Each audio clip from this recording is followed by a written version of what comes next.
नेता अक्सर चुनावी वक्त में उस सीट से चुनाव लड़ने की सोचते हैं जहां से आसानी से जीता जा सके।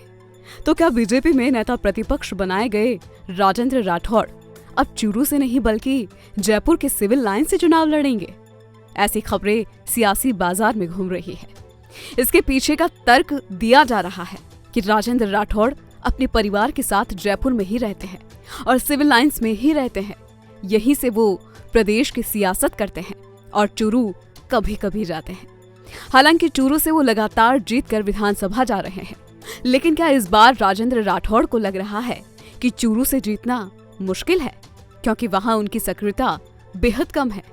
तो क्या सिविल लाइन से चुनाव लड़ने की तैयारी की जा रही है? अंदर खाने जो खबर मिल रही है उसके मुताबिक राजेंद्र राठौड़ को कुछ कांग्रेस नेताओं ने ही सिविल लाइन से चुनाव लड़ने की सलाह दी है।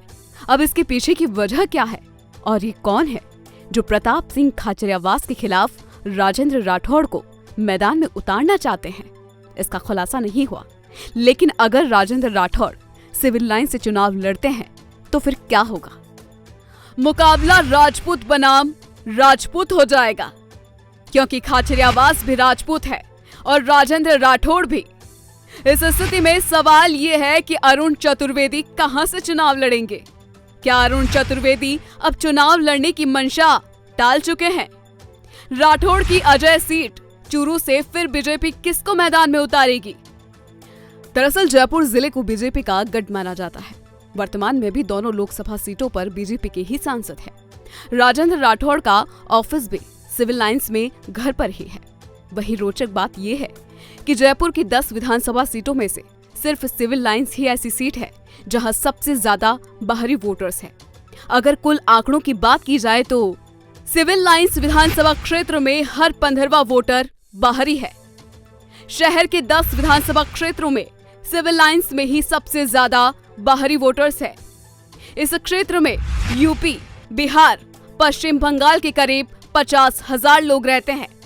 इनमें से करीब 35,000 सिविल लाइंस के मतदाता है।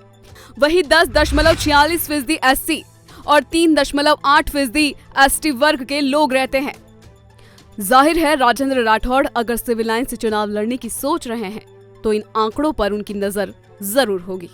और एक ऐसी सीट जहां राजेंद्र राठौड़ को अजय कहा जाता है, वहां से नई सीट पर आना, वो भी तब जब राजेंद्र राठौड़ का कद बीते दिनों में बढ़ा है।